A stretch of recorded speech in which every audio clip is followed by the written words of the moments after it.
एक राजा की 3 रानियां। राजा धर्मवीर की 3 रानियां थीं। सबसे बड़ी रानी सत्यवती बहुत ही बहादुर थी। मंझली रानी रुक्मणी बहुत होशियार थी और सबसे छोटी रानी काजल बहुत ही सुंदर थी। धर्मवीर उन तीनों के गुणों से प्रभावित था और तीनों को एक बराबर प्यार करता था। परंतु छोटी रानी काजल चाहती थी कि राजा सिर्फ उससे ही प्रेम करे, जिसके लिए वो कुछ भी करने को तैयार थी।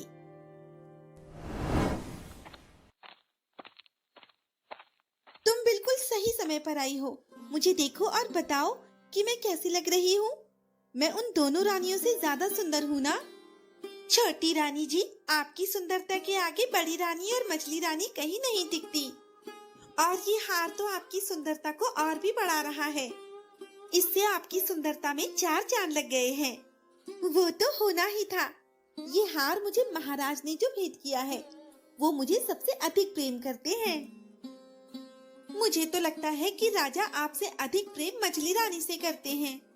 तुम ऐसा कैसे कह सकती हो कि राजा मुझसे कम प्रेम करते हैं? रानी जी, मैं अभी अभी मछली रानी के कमरे से आ रही हूँ। राजा जी उनके साथ शतरंज खेल रहे हैं। इसका मतलब है उन्हें मछली रानी से अधिक प्रेम है और उन्हें उनके साथ रहना ज्यादा अच्छा लगता है। काजल धर्मवीर को रिझाने के लिए पूरा दिन सजती संवरती रहती थी और दासी ये बात जानती थी कि काजल दोनों रानियों से चिढ़ती है, इसीलिए वो उन्हें उन दोनों के खिलाफ भड़काती थी। बड़ी रानी जी, आप यहाँ सैनिक के साथ तलवारबाजी का अभ्यास करती रह जाओगी और राजा जी अपना सारा प्रेम मछली रानी और छोटी रानी पर लुटा देंगे। उन्हें तो आपका ख्याल भी नहीं है। तो क्या हुआ, वो दोनों भी तो मेरी ही तरह महाराज की पत्नियां हैं। उन दोनों की ही तरह वो मेरा भी ख्याल रखते हैं। तुम जाओ यहाँ से, मुझे अभ्यास करने दो। राजा जी ने छोटी रानी को हार दिया है और मछली रानी के साथ उनके कक्ष में शतरंज खेल रहे हैं, लेकिन उन्होंने आपको कुछ भी नहीं दिया। उन्हें तो आपकी चिंता ही नहीं है। मैंने कहा ना, तुम जाओ यहाँ से, मुझे परेशान मत करो। काजल की तरह ही दासी रुक्मणी और सत्यवती को भी भड़काती थी, लेकिन वे दोनों उसकी बातों पर ध्यान नहीं देते थे। आज तुम हमसे नहीं जीत सकती रुक्मणी, आज हम तुम्हें हरा देंगे। ऐसा कभी नहीं हो सकता महाराज। शतरंज में मुझे कोई नहीं हरा सकता।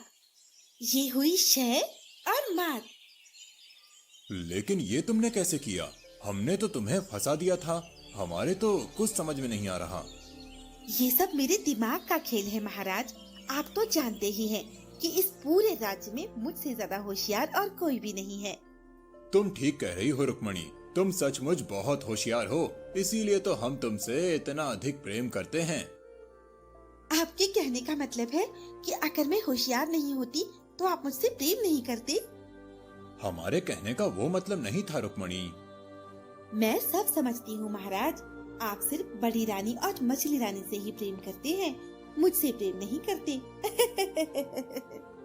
रुक्मणी ने तो हमें अपनी बातों से फंसा दिया। अब हम क्या करें? क्या सोच रहे हैं महाराज? मेरी बात का उत्तर दीजिए। आप किस रानी से सबसे अधिक प्रेम करते हैं? हाँ हाँ, उत्तर दीजिए महाराज। आप किस रानी से सबसे अधिक प्रेम करते हैं? मैंने सुना है कि आपने काजल को हार भेंट किया है और यहाँ रुक्मणी के साथ समय बिता रहे हैं, लेकिन मुझे कुछ भी नहीं दिया। क्या महाराज ने काजल को हार दिया? मुझे तो इस बात की जानकारी भी नहीं थी। अरे वाह, महाराज ने सिर्फ मुझे हार भेंट किया है। इसका मतलब है कि वो हम तीनों में सबसे अधिक प्रेम मुझसे करते हैं। वो तो करेंगे ही। तुम हम तीनों में सबसे सुंदर जो हो, है ना महाराज? हम तुम तीनों से एक बराबर प्रेम करते हैं, ना किसी से कम और ना किसी से ज्यादा।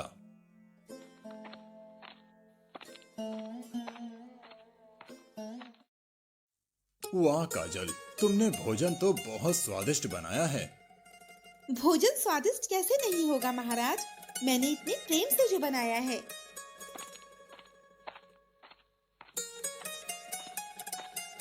महाराज, मैंने बड़े प्रेम से खीर बनाई है, खाकर देखिए, खीर भी बहुत स्वादिष्ट है। महाराज, मैंने स्वादिष्ट जलेबियां बनाई है, जल्दी से खाकर बताइए स्वादिष्ट है या नहीं। बताइए महाराज, काजल के हाथ का बना भोजन अधिक स्वादिष्ट है या मेरे हाथ की बनी जलेबियां अधिक स्वादिष्ट हैं, या फिर रुक्मणी के हाथ की बनी खीर? आप तीनों के ही हाथों में जादू है। आप तीनों के हाथों के बने पकवान स्वादिष्ट हैं। हम बहुत खुशकिस्मत हैं जो हमारी तीनों रानियां हमसे इतना प्रेम करती हैं। तुम यहाँ क्या कर रही हो सत्यवती? जल्दी से यहाँ से जाओ, बहुत तेज आंधी तूफान आने वाला है। आने दीजिए महाराज, मैं आंधी तूफान से नहीं डरती। तुम्हारी इसी बहादुरी की वजह से तो हम तुमसे इतना अधिक प्रेम करते हैं। आपके कहने का मतलब है कि आप मुझसे नहीं बल्कि मेरी बहादुरी से प्रेम करते हैं। हमारे कहने का मतलब है कि हम तुमसे प्रेम करते हैं। मुझे पता है महाराज कि आप मुझसे प्रेम नहीं करते। हम तीनों रानियों से ही एक बराबर प्रेम करते हैं। हमारे लिए आपकी बहादुरी, रुक्मणी की होशियारी और काजल की सुंदरता एक समान है। मुझे सब पता है महाराज, मैं तो आपसे मजाक कर रही थी। महाराज की जय हो। सैनिक, तुम इतने घबराए हुए क्यों हो? सब ठीक तो है ना? महाराज, गुप्तचर ने बताया है कि पड़ोसी राज्य के राजा हमारे राज्य पर आक्रमण करने वाला है। फिर तो हमें जल्दी से जल्दी युद्ध की तैयारी करनी होगी। गुप्तचर ने यह भी बताया है कि उसकी सेना हमारी सेना से बहुत विशाल और शक्तिशाली है। उसके पास 500 हाथी, 2000 घुड़सवार और 10,000 सैनिक हैं। इतनी विशाल सेना से हमारी सेना नहीं जीत सकती। अब हम क्या करें? अब हमें रुक्मणी से सलाह लेनी चाहिए। आप बिल्कुल ठीक कह रहे हैं महाराज। रुक्मणी जरूर कोई ना कोई रास्ता निकालकर हमें आने वाली मुसीबत से बचा लेगी। क्या बात है महाराज, आप काफी परेशान दिख रहे हैं। रुक्मणी, हमें तुम्हारी सहायता चाहिए। मैं आपकी क्या सहायता कर सकती हूँ? धर्मवीर सैनिक द्वारा बताई गई पूरी बात रुक्मणी को बताता है। बस इतनी छोटी सी बात के लिए आप परेशान हो रहे हैं। मैं अभी आपकी परेशानी दूर किए देती हूँ। भला वो कैसे? उस राजा को लगता है कि हमारे राज्य की सेना उसके राज्य की सेना से कमजोर है, इसीलिए वो हम पर आक्रमण करने वाला है। अगर उसे ये खबर मिले कि हमारे राज्य की सेना उसके राज्य की सेना से बड़ी है, तो वो हम पर कभी आक्रमण नहीं करेगा। लेकिन ये होगा कैसे? महाराज, आप कुछ गुप्तचरों को उसके राज्य में भेज दीजिए। वो वहाँ जाकर ये अफवाह फैलाएंगे कि राजा धर्मवीर की सेना में 1000 हाथी, 10,000 घोड़े और 50,000 पैदल सैनिक हैं, और इतने ही तीरंदाज भी हैं। तुम्हारी तरकीब तो अच्छी है, लेकिन असफल हो गई तो? ऐसा कभी नहीं होगा महाराज। जब वो राजा हमारे राज्य की शक्तिशाली सेना के बारे में सुनेगा, तो हमारी सेना से डर के हमारे राज्य पर आक्रमण करने का विचार छोड़ देगा। जैसा रुक्मणी ने कहा था, कर्मवीर ने ठीक वैसा ही किया। आज बहुत देर हो गई, महाराज अब तक नहीं आए। छोटी रानी जी, आप यहाँ महाराज का इंतजार कर रही हैं, और महाराज वहाँ मछली रानी के कमरे में है। न जाने क्या जादू कर दिया है उसने, महाराज उसी के आगे पीछे घूमते रहते हैं, मेरी तरफ तो देखते भी नहीं। मछली रानी बहुत ही चालाक है, देखना एक दिन वो महाराज को अपने बस में कर लेंगी, फिर महाराज आपकी तरफ देखेंगे भी नहीं। तुम ठीक कह रही हो दासी, अब मुझे कुछ करना ही होगा।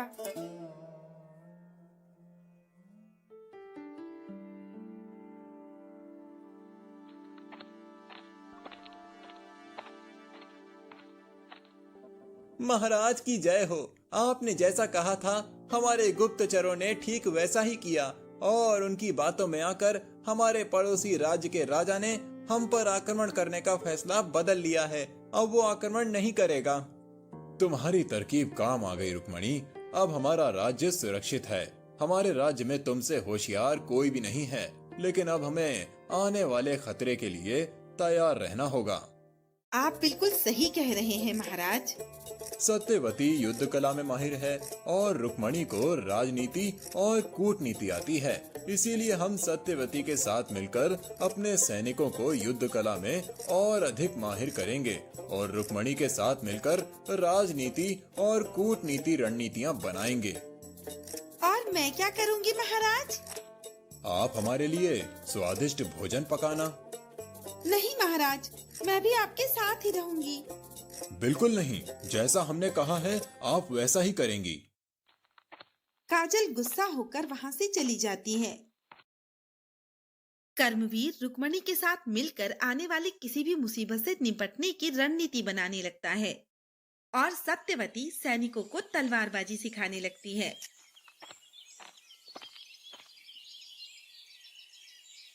महाराज मछली रानी के साथ समय बिताने का कोई ना कोई बहाना ढूंढ ही लेते हैं। मुझे मालूम है वो सबसे ज्यादा प्रेम उन्हीं से करते हैं। ये तुम क्या बोल रही हो? कुछ नहीं महारानी।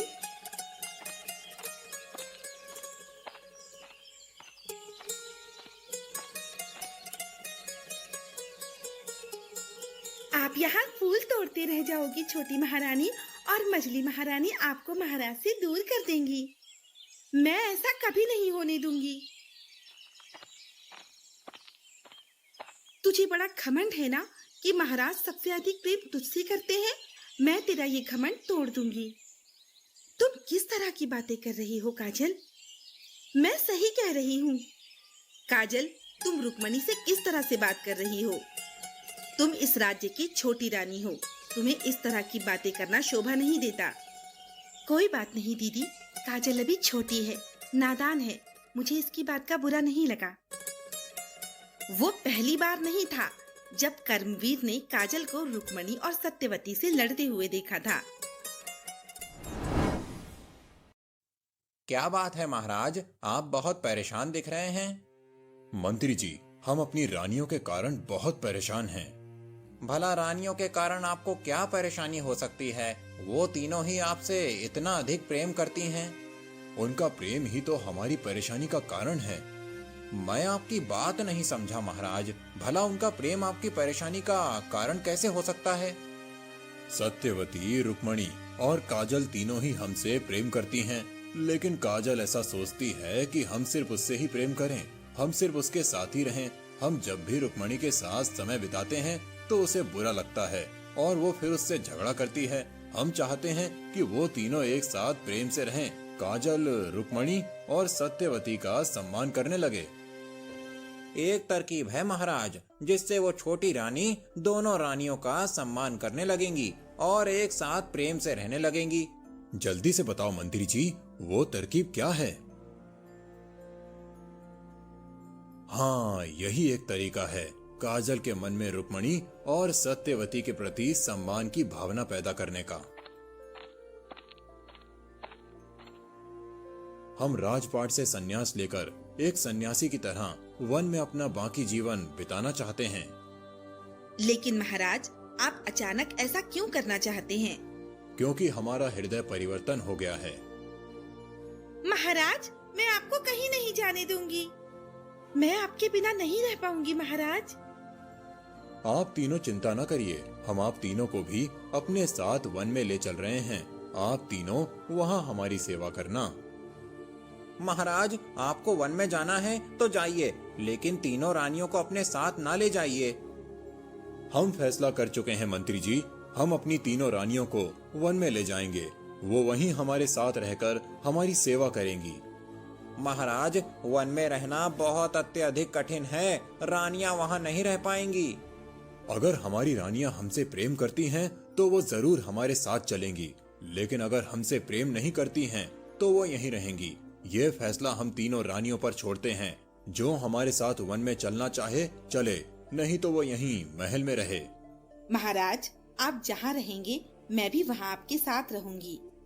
मैं भी आपको अकेला नहीं छोड़ सकती महाराज। मैं आपसे सबसे अधिक प्रेम करती हूँ, इसलिए मैं तो आपके साथ ही जाऊंगी।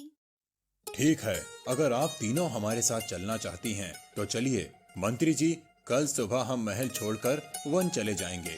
आप हम चारों के वन जाने का इंतजाम कीजिए। जैसी आपकी आज्ञा महाराज। अब इस राज्य की जिम्मेदारी आप पर है मंत्री जी। अब हम जा रहे हैं इस मोह माया से दूर एकांत में, बाकी का जीवन वहीं व्यतीत करेंगे। सैनिक, तुम इन चारों को वन में छोड़कर वापस आ जाना।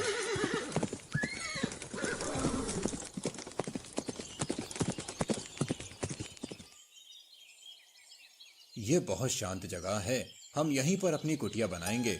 आप तीनों यहाँ की साफ सफाई कीजिए, तब तक हम कुटिया बनाने के लिए लकड़ियाँ ले आते हैं। जब तक हम वापस ना आ जाएं, तब तक आप यहाँ से कहीं मत जाना। ये जंगल बहुत ही खतरनाक है, यहाँ बहुत से खतरनाक जानवर रहते हैं। न जाने महाराज ने संन्यास लेने का फैसला क्यों कर लिया, ये तो वही बता सकते हैं। मुझे यहाँ बिल्कुल भी अच्छा नहीं लग रहा। बहुत देर हो गई, महाराज अभी तक लकड़ियां लेकर नहीं आए। न जाने वो कहाँ रह गए। अब तो सूरज भी ढलने लगा है और हमारे पास उजाला करने के लिए कुछ भी नहीं है। मैं तो बहुत थक गई हूँ और मुझे भूख भी लगी है। मैं अपने साथ कुछ फल लाई थी, अभी तुम्हें खाने को देती हूँ। मुझे तेरे हाथ का कुछ भी नहीं खाना है। तीनों रानियां कर्मवीर का इंतजार कर रही थी, लेकिन वो लकड़ी लेकर नहीं आता है और अंधेरा हो जाता है। अब तो अंधेरा भी हो गया, अब हम अंधेरे में क्या करेंगे? आप चिंता न करिए दीदी, मैं अभी आग जला देती हूँ। ये लीजिए दीदी, आग का इंतजाम हो गया। तुम तो बहुत होशियार हो रुक्मणी। मुझे तो महाराज की चिंता हो रही है, न जाने कहाँ रह गए, अभी तक आए क्यों नहीं। हम दोनों को भी उनकी चिंता है, लेकिन क्या करें। महाराज ने हमें यहाँ से कहीं भी जाने के लिए मना किया था, हमें उनकी बात माननी चाहिए। तुम मानो उनकी बात, मैं जा रही हूँ उन्हें ढूंढने। काजल, यहाँ से कहीं मत जाओ, महाराज ने बताया था कि यहाँ बहुत खतरनाक जंगली जानवर रहते हैं।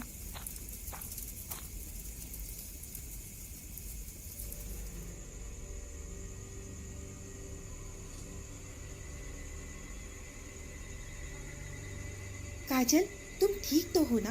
तुम्हें चोट तो नहीं लगी? दीदी, हमेशा मैंने आपके साथ इतना बुरा बर्ताव किया, आपसे अच्छे से बात भी नहीं की, लेकिन फिर भी आप मुझे बचाने के लिए शेर के सामने कूद गई। मुझे माफ कर दो दीदी। तुम मुझसे माफी मत मांगो, मुझे तुम्हारी किसी भी बात का बुरा नहीं लगा। तुम तो मेरी छोटी बहन जैसी हो। तुम्हारे हाथ से तो खून बह रहा है। काजल को अपनी गलती का एहसास हो चुका था, जिसके लिए वो शर्मिंदा थी। काजल रुक्मणी को अपनी बड़ी बहन मानने लगी थी। काजल और सत्यवती रुक्मणी को उठाकर बरगद के पेड़ के नीचे ले जाते हैं। वहाँ तीनों रात भर कर्मवीर का इंतजार करती रहती हैं, लेकिन वो नहीं आता।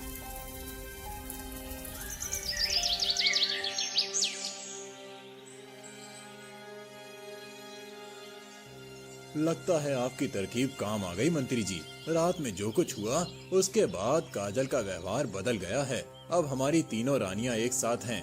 अब हमें उन तीनों को सच बता देना चाहिए। नहीं महाराज, अभी थोड़ा रुकिए। तुम्हारी नींद खुल गई काजल, अब तुम रुक्मणी को संभालो, मैं महाराज को ढूंढती हूँ। महाराज अभी तक नहीं आए काजल, मैं महाराज को ढूंढने जाती हूँ, तुम यहीं रुकना। नहीं दीदी, आप घायल हैं, आप यहीं रुकिए, मैं उन्हें ढूंढने जा रही हूँ। किसी को कहीं जाने की जरूरत नहीं है, हम खुद ही यहाँ आ गए हैं। महाराज, आप पूरी रात कहाँ थे और मंत्री जी आपके साथ क्या कर रहे हैं? ये सब मंत्री जी की तरकीब थी, ताकि काजल, मैं और तुम एक साथ प्रेम से रहने लगे। काजल हम दोनों से लड़ती थी ना, इसीलिए मंत्री जी ने हम तीनों को एक करने के लिए ऐसा किया। सत्यवती जब कर्मवीर को ढूंढ रही थी, तो वो खुद ही उसके सामने आ गया था और उसने उससे अपनी और मंत्री जी की तरकीब के बारे में सब कुछ बता दिया था। मुझे माफ कर दो रुक्मणी, मेरी वजह से तुम घायल हो गई। आप माफी मत मांगिए महाराज, ये सब मेरी गलती है। मैं चाहती थी कि महाराज सिर्फ मुझसे प्रेम करें, इसीलिए महाराज जब सत्यवती दीदी या रुक्मणी दीदी से प्रेम करते थे, तो मुझे बहुत गुस्सा आता था और गुस्से में मैं उन्हें भला बुरा कहती थी। इसमें आपकी कोई गलती नहीं है छोटी रानी, ये सब उस दासी निशा के कारण हुआ है। वो दासी नहीं बल्कि एक जासूस है जो हमारे राज्य की गुप्त खबरें हमारे दुश्मन राज्य के राजा को देती थीं और वो आपको दोनों रानियों के खिलाफ भड़काती थीं। उसके बारे में आपको कैसे पता चला मंत्री जी? संजय ने निशा को किसी से बातें करते हुए देख लिया था। वो उससे काजल, सत्यवती और रुक्मणी के झगड़े के बारे में और सैनिकों के बारे में जानकारी दे रही थी, जिस वजह से संजय को पता चल गया कि वो एक जासूस है। उसे कड़ी से कड़ी सजा दीजिए महाराज। समय आने पर हम उसे उसके किए की सजा जरूर देंगे, लेकिन उससे पहले हम वापस राजमहल चलते हैं। आप बहुत जल्दी ठीक हो जाएंगी दीदी।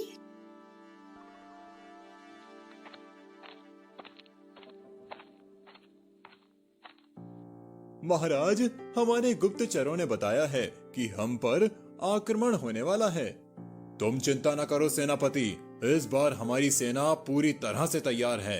हम उसे ऐसा सबक सिखाएंगे कि वो फिर कभी हम पर आक्रमण करने के बारे में नहीं सोचेगा। छोटी रानी जी, ये सबसे अच्छा मौका है। आप मछली रानी का गला दबा दीजिए। इन्हीं की वजह से महाराज आपसे दूर रहते हैं।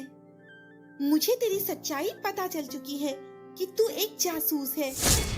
अब मैं तेरी बातों में नहीं आऊंगी। सेनापति, गिरफ्तार कर लो इसे। तूने मुझे पहचानने में देर कर दी। मैंने अपना काम कर दिया है। बहुत ही जल्द राजा सूर्यवीर तेरे राज्य पर आक्रमण कर देंगे। अब हमारी सेना हर आक्रमण के लिए तैयार है। सेनापति जी, इसे काल कोठरी में बंद कर दो। सूर्यवीर राजा कर्मवीर के राज्य पर आक्रमण करता है, लेकिन हार जाता है क्योंकि कर्मवीर की सेना बहुत ज्यादा शक्तिशाली हो गई थी। कुछ दिनों बाद रुक्मणी पहले की तरह ठीक हो जाती है, जिसके बाद कर्मवीर की तीनों रानियां खुशी खुशी एक साथ मिलकर रहने लगती हैं।